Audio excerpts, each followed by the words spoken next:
Boa tarde, meu povo, bom dia ou boa noite, dependendo do horário que você está vendo esse vídeo. Hoje estamos aqui para mais uma aula aqui com o melhor professor do mundo, o professor Daniel Hilário. Muito bem, meus queridos alunos, vamos começar aqui a nossa aula de hoje sobre um assunto muito bom, que é o classicismo. Então, gente, eu resolvi aqui dar uma pequena introduçãozinha sobre o que são as escolas literárias. Na aula vou repassar, quando eu passar esse assunto aqui de sobre literatura, né? E aí vou me aprofundar melhor, né? Mas aqui um resumo para vocês, eu já tinha resumido um pouco, mas a última aula eu estava com muita dor de cabeça. Então eu resolvi deixar para explicar melhor essa aula, estava com uma pupila dilatada, né? Então, o que é que nós precisamos entender? Eu tinha falado um pouco na última aula que as escolas literárias são as maneiras que nós dividimos o estudo de literatura. Não quer dizer que tudo caiba ali, mas é como se fosse o estilo de cada época. Então, dentro de uma época pode ter mais de um estilo, mas ali a gente tem um estilo predominante. Então a gente tinha o trovadorismo que era um recorte de um estilo de poesias, né, que na época eram cantadas, que estavam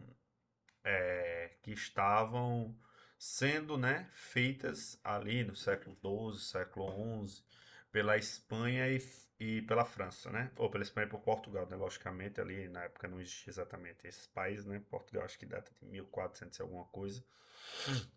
A formação do Estado português, né? O espanhol acho que foi um pouquinho mais cedo, mas ali perto, né? Século XV. Enfim, ali até o século XV, né? Enfim, né? Agora já com a formação dos países, né, estados, né, a gente tem o chamado classicismo, né, ou o quinhentismo português. A gente também tem o quinhentismo brasileiro, mas isso aí a gente fala outra hora. Tem esse nome quinhentismo justamente porque como a gente fala dos 1500, né? A gente coloca esse nome classicismo ou quinhentismo português. Chama-se classicismo por quê? Porque vocês não devem ter conhecimento, mas existe a ideia do clássico. Vocês sabem mais ou menos o que é o clássico, mas a ideia do clássico para a literatura, tudo aquilo que remete aos períodos gregos e o período grego, né, ali quando a Grécia estava em alta cultura, e aos romanos também no ponto alto, né, das culturas romanas. Então, geralmente quando a gente fala de que remete ao clássico, é o que remete à Ilíada, à Odisseia, à Eneida, a Vigílio, a alguns escritos até ali, pode ser ali do Imperador César, que são, assim, obviamente períodos diferentes, mas são o que sobrou, né? O que chegou da gente de alta cultura. Tem também as tragédias, né? Gregas também que entram, obviamente, período muito diferente da Ilíada. Aqui a Ilíada é uma das primeiras obras, né? Que a gente tem da literatura ocidental. É o primeiro época da literatura ocidental. O primeiro época. Eu não lembro, acho que Gilgamesh, na verdade, a história de Gilgamesh, ela é anterior ao a Ilíada, mas eu acho que Gilgamesh ele é oriental, o conto de Gilgamesh, né? Então fiquei na dúvida agora. É uma boa pesquisa aí, ó. Quem chegar na sala de aula e me falando qual o país ou qual a origem de Gilgamesh, né? Qual o país que chegou e se ele é anterior ou não à Ilíada já tem meu ponto. Então tem que chegar assim na surdina. Não vai falar assim para todo mundo da sala, não.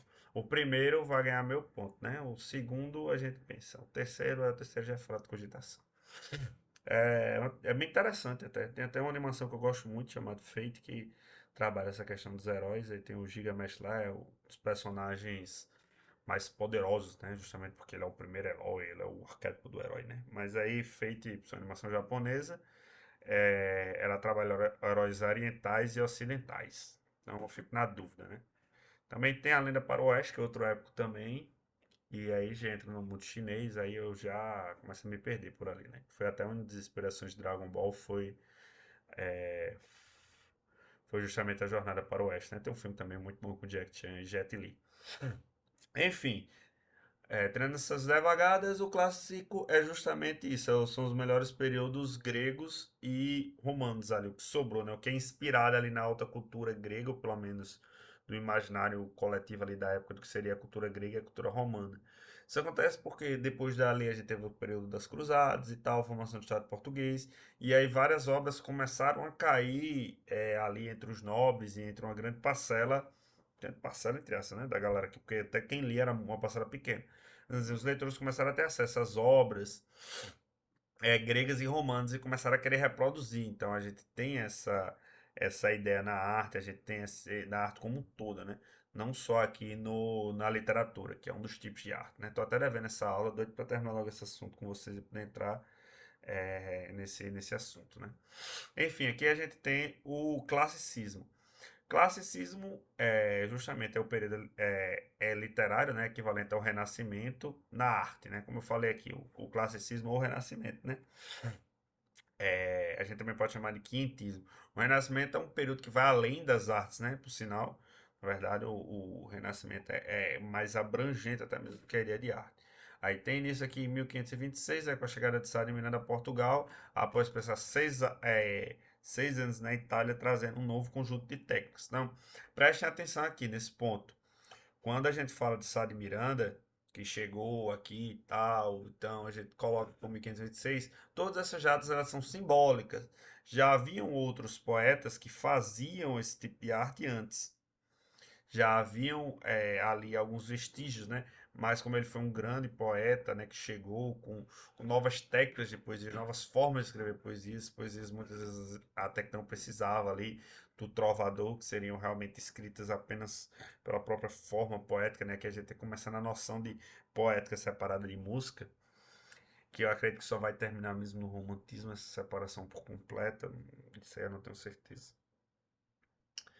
Enfim, né? Então, aqui a gente tem algumas colocações interessantes.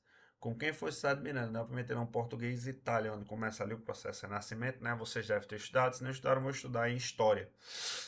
Vamos ver o que é o Renascimento, o período que foi o Renascimento, o que foi que aconteceu no Renascimento, pererê, que é justamente quando começa a ter esses escritos da filosofia romana também, e grega, a sociedade europeia ela começa a ter um salto. E uma das primeiras ali a ter esse salto é justamente a Itália, porque, primeiramente, até uma questão financeira. A Itália, na época, tinha o pessoal que valorizava financeiramente, né, din-din, que bancavam a arte e a questão da filosofia também. A gente tem esse salto que começa na Itália. E esse salto que começa na Itália, ele começa a se espalhar pela Europa e vários grandes artistas acabam indo lá. Um deles é o Sá de Miranda, que passa 6 anos lá, né? E aí a gente tem por expoente máximo dessa estética classicista é Camões, assim. Talvez, possivelmente, um dos maiores poetas de todos os tempos aí. Muito o cara que chegou a escrever um épico de verdade aos moldes clássicos em língua moderna, língua viva hoje, né? Então, assim, justamente a data da morte dele é quando a gente coloca assim que terminou o movimento, né?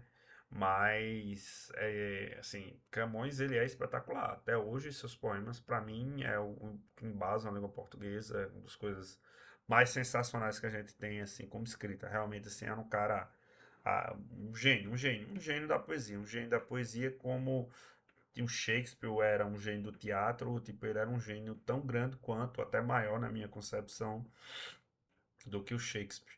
É um cara assim espetacular, claro, Bebebo da Fonte de Vigílio, que é um grande poema latino, né? No caso aqui latino, da época o romano, né? A gente fala latino ali, aquela região da Roma, né? Não os morenões aqui do Brasil e América do Sul.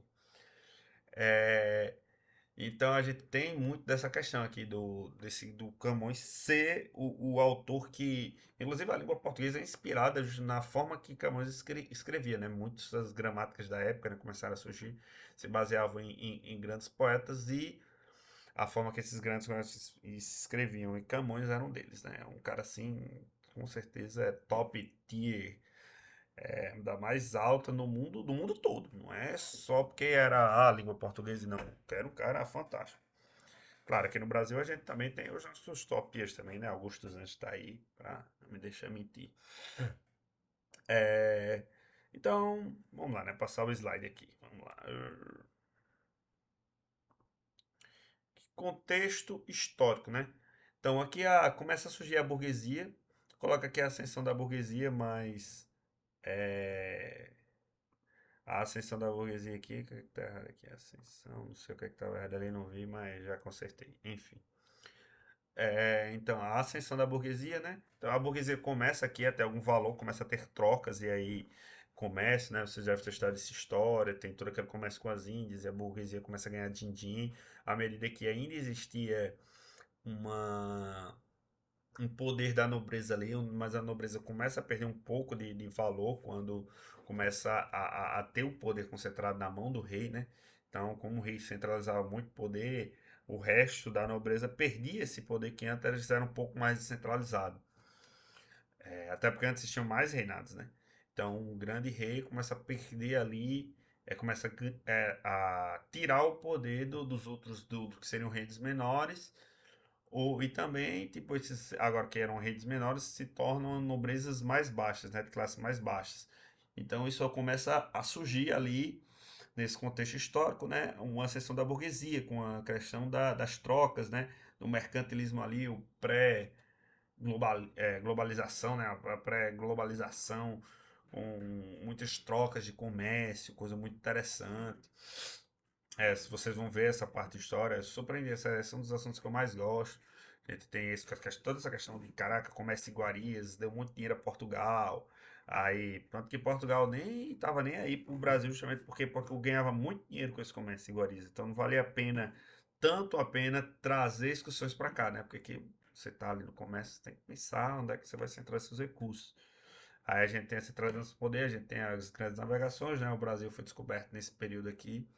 Ebulição científica, como eu falei, questão do renascimento, descoberta de vários, de redescoberta, né, ou ampliação, né, que eram onde que documentos ficavam restritos à igreja, e agora a igreja começou a divulgar, né, por causa das cruzadas e tudo isso aconteceu aí, teve que liberar mais táticas de guerra e táticas de filosofia para a população, né, ali, aquela nobreza, né, que tinha ali. O mercantilismo, como eu falei, é a troca, né, o pré-capitalismo, né, como alguns chamam, ou simplesmente é uma evolução do sistema de trocas, né? A troca começa a ficar mais abundante. A troca que era um sistema já comum ali desde a época dos atenienses, né? Atenas, a cidade grega, ficou muito rica com o comércio, né? Era um dos pontos fortes, além, obviamente, da guerra, né? Que tinha naquele tempo, e isso aí tem até hoje, né? Infelizmente, a gente ainda vive esses tempos aí de barbárie. Então, começou a ter muito comércio com o passar do tempo, né? Isso aí, depois de várias quedas, né?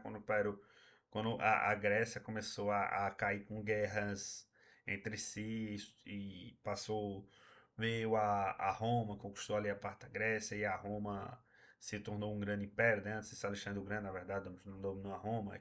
Aí era mais focada realmente no império, mas ainda tinha muito comércio, mesma coisa Roma, era sentada na figura do império, mas ainda tinha muito comércio somente interno. E aqui a gente foca mais num período realmente em que é mais comércio do que guerra. Guerra assim, guerra alimenta poucas pessoas, o comércio alimenta muito mais.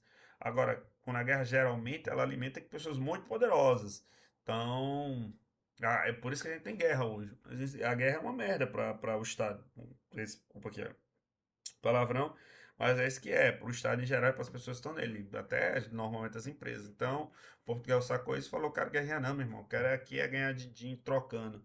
Obviamente, com o passar do tempo, né, os monarcas vão mudando e as concepções vão também mudando. Enfim, o protestantismo também começa a surgir, né, nessa época ali. Rola a separação ali da igreja com a igreja católica, né? Aquela briga que isso aqui tudo vocês vão ver mais aprofundado em história, né? Quem está no primeiro ano, quem está no terceiro ano, teoricamente deveria saber disso. Mas, como aqui é uma revisão, eu tô dando aqui só uns detalhezinhos, né? Enfim, então vamos continuar aqui com as características, né? Quais são as características, afinal, do classicismo, né? Culto e imitação dos clássicos, lembrando aqui dos clássicos que são os clássicos, as figuras greco-romanas. Então, a gente tem aqui, ó, o Baco de Michelangelo, parece muito, você pegar aqui e jogar aqui no Google, né? Puxa isso aqui, peraí, sai daqui, a gente jogar aqui no Google, cadê que tá pensando sobre o Sá de Miranda aqui, que fala algumas coisas sobre ele, né? Vamos colocar aqui esculturas gregas. A gente pega aqui, ó, como as culturas gregas se parecem com essas esculturas que estão aqui. Tá vendo aqui, ó? Ó, a arte grega é muito semelhante aqui, ó. Com também a romana já aparecia muito. Você tá aqui, ó, escultura romana. Vamos lá. Olha aqui, ó, obviamente do período clássico romano. Esse aqui já não é o período clássico aqui, né? Vamos pegar o período clássico, ó.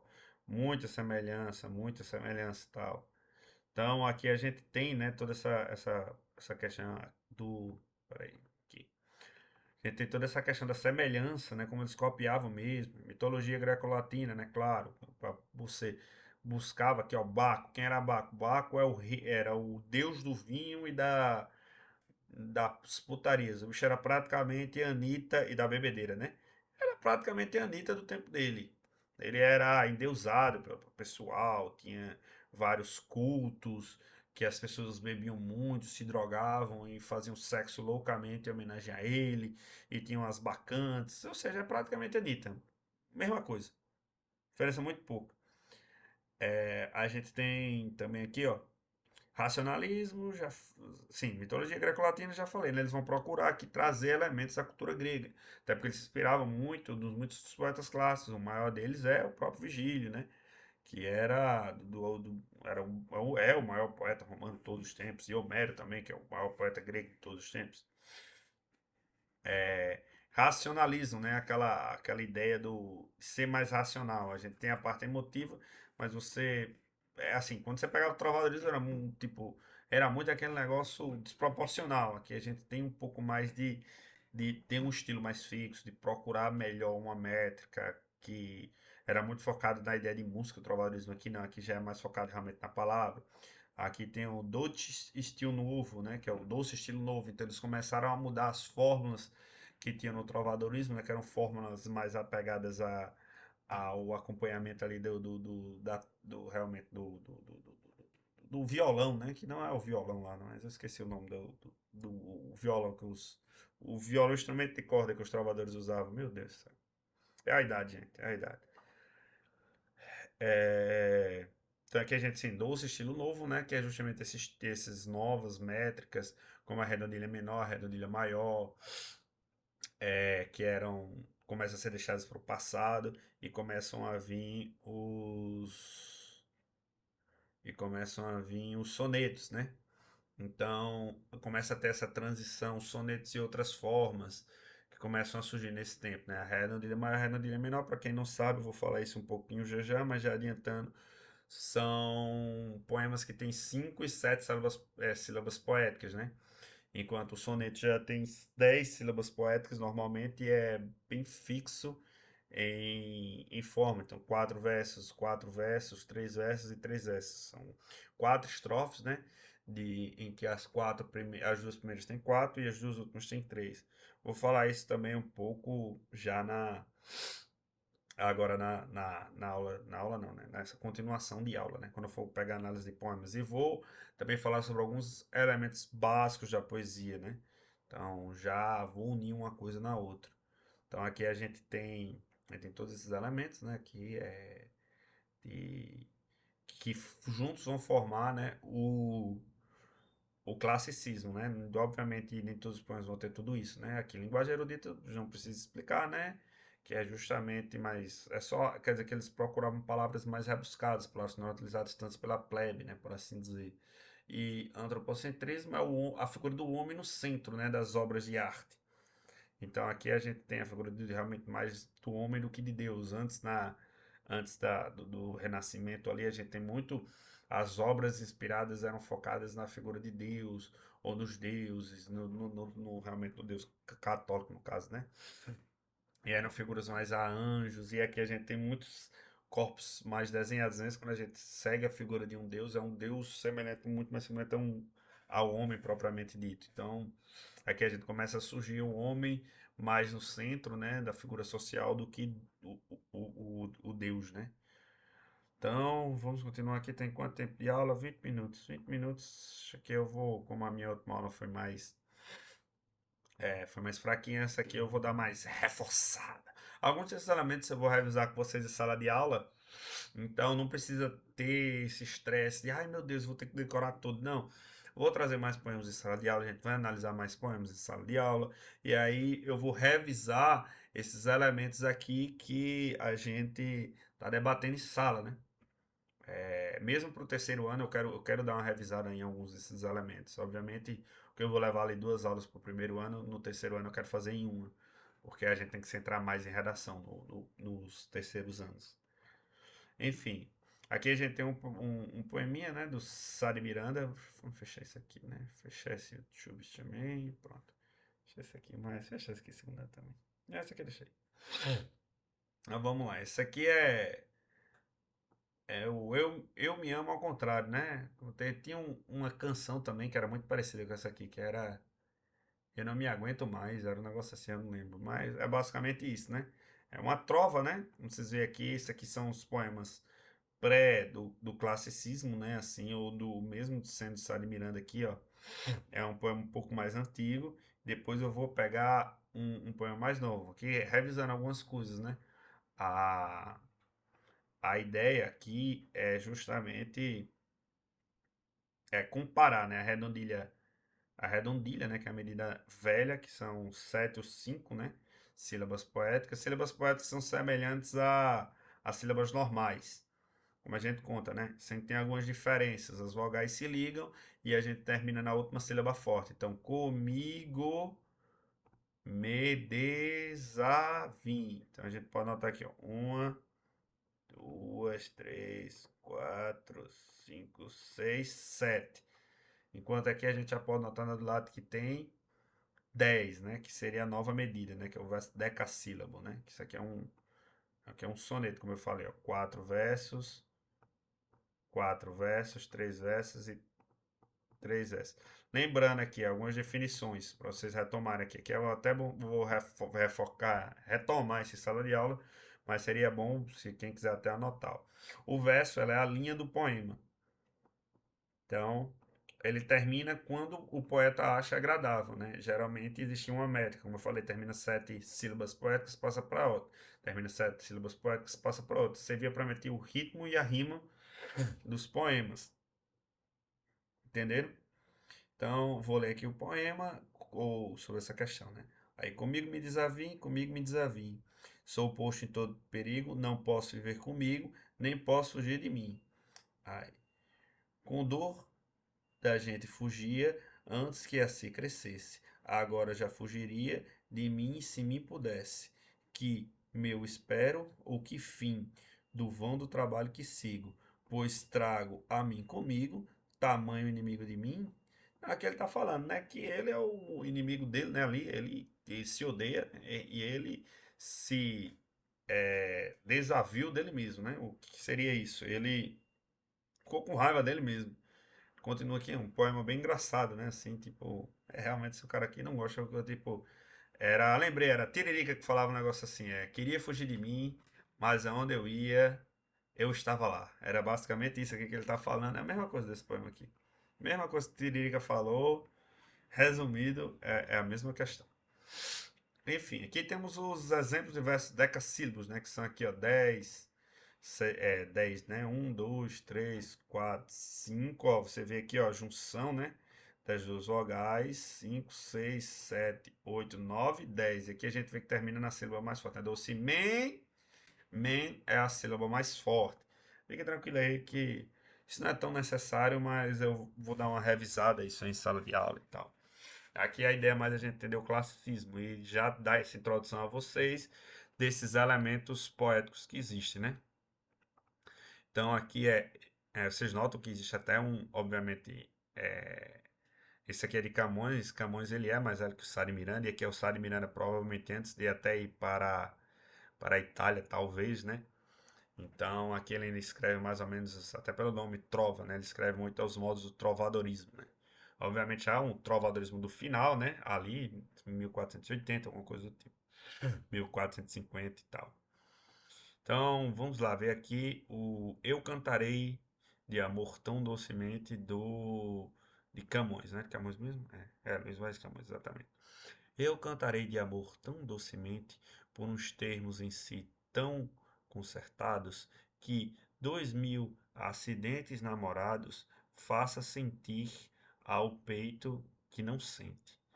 Farei que o amor a todos os aviventes, pintando mil segredos delicados, brandas iras, suspiros magoados, temerosa ousadia e a pena ausente. Também, Senhora, no desprezo honesto de nossa vista branda e rigorosa, contentar-me-ei dizendo a menor parte, porém para cantar de vosso gesto a composição alta e milagrosa. Aqui falta saber, engenho e arte. Então, aqui um poema maço, né? Aqui de amor. Que aqui a gente pode notar alguns elementos, como ele coloca aqui, amor, acho que aqui também era, né? É, o amor com letra maiúscula, justamente quase como o amor fosse um deus grego, né? Realmente é como se a figura do amor fosse um deus, que é muito comum, né? Nos poemas latinos e gregos, né? Nos poemas greco-romanos, eles têm essa estrutura de falar do amor como uma divindade. Então, esse o amor carnal, a amizade, todos esses são deuses, né? O vento, a floresta. Quando a gente vê o neoclassicismo, também vai ter alguns elementos desse tipo. E aqui a gente tem já uma estrutura estética maior, né? Mais composta, em que as rimas fazem mais sentido por si só, né? Não que a do Trovadores não fizesse, mas como eu falei, era mais utilizado para ser acompanhada.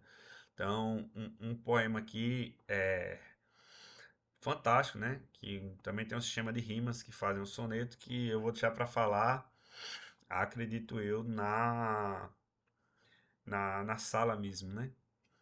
Então, é, a gente tem aqui um poema, como vocês podem ver, com vários elementos como eu falei para você, da ideia do classicismo, né? Aqui a gente tem o centro, né? O amor humano, que não acontecesse isso no trovadorismo, mas já acontecia com certeza no trovadorismo, mas tem uma continuação aqui dentro do classicismo, também da figura que aqui entraria o antropocentrismo, né? Os homens que fazem aqui as coisas. A gente tem, como eu falei, a própria métrica aqui que vai ser muito mais rebuscada e certinha, que é justamente o doce estilo novo, né? É o estilo dos italianos. E a poesia em si, ela começa a ganhar a ideia de arte, né? A literatura aqui ela ganha mais força nesse período. Aqui como vocês podem ver aqui, a gente tem os tipos de rima aqui, algumas anotações, seria interessante vocês lerem, mas eu pretendo trabalhar isso aqui em sala com os primeiros anos. Os terceiros anos vocês leiam como revisão. Aqui também tem um textozinho da Lusíada, né, versus a Eneida, que é interessante a gente dar uma lida. Porque o que seria os Lusíadas, né? Os Lusíadas são épicos. O épico eu vou resumir aqui, mas eu vou trabalhar também em sala, então lembrando sempre que aqui são complementos, né? Eu estou trazendo alguns assuntos lá da frente para cá, para não precisar trabalhar essa coisa chata de escolas literárias em sala, e eu gosto mais de trabalhar mais poesia em sala do que essas partes técnicas, que a poesia acho que dá mais aflição em vocês. Só o trovadorismo, porque o trovadorismo é bem simples, eu acho que dá para matar em uma aula e fica bem tranquilo, no máximo 2 aulas. Eu, na verdade, estou precisando até fazer só com os meus primeiros anos, aula de trovadorismo. Ou só nos primeiros anos. Os terceiros anos, eu acho que eu vou filmar mesmo uma aula sobre trovadorismo, bem resumida, e jogar na plataforma. Enfim, aqui a gente tem, né, a comparação entre o começo dos Lusíadas e o começo da Eneida. As duas são épicos, né? Um é um épico português, outro é um épico clássico, né, em latim. Os Lusíadas conta a história justamente é, dos do povo português, né, que foi procurar um caminho, né, para as Áfricas e tal. E aqui a gente tem a Eneida conta a história de Enéas, né, que vai fundar Lavínia, que seria a futura Roma.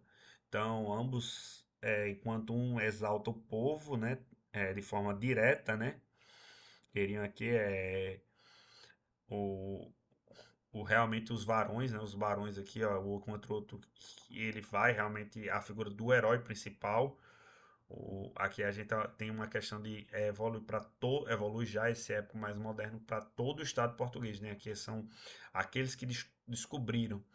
A Eneida é muito mais maquiada a essa questão de ser uma propaganda do governo, né? Por assim dizer. É muito mais focada no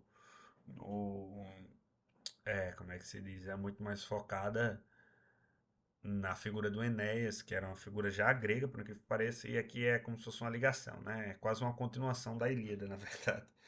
E o texto épico é justamente esse, é o texto que fala sobre um herói, sobre uma jornada grande que tem um ou mais heróis para seu desenvolvimento pessoal, né? Pelo menos a ideia clássica que a gente tem de época, né? Época no estilo clássico, por assim dizer. Depois a gente vê aí que a galera resolveu fazer o samba do crioulo doido em nessas terminologias, mas no estilo clássico, quando a gente fala época, a gente está falando justamente aqui do herói, ou de mais de um herói que tem sua glória cantada. Que a gente tem as semelhanças, né? Aqui, ó. As armas e os barões assinalados, que da ocidental praia lusitana, né? Lusitana portuguesa, né? Cadê? Praia lusitana, por mares nunca de antes navegados, nunca dantes navegados, passaram ainda além da Tapro, Ta- Taprobana em perigos e guerras esforçados, mais do que prometia a força humana, e entre remotas edificaram novo reino que tantos subliminaram.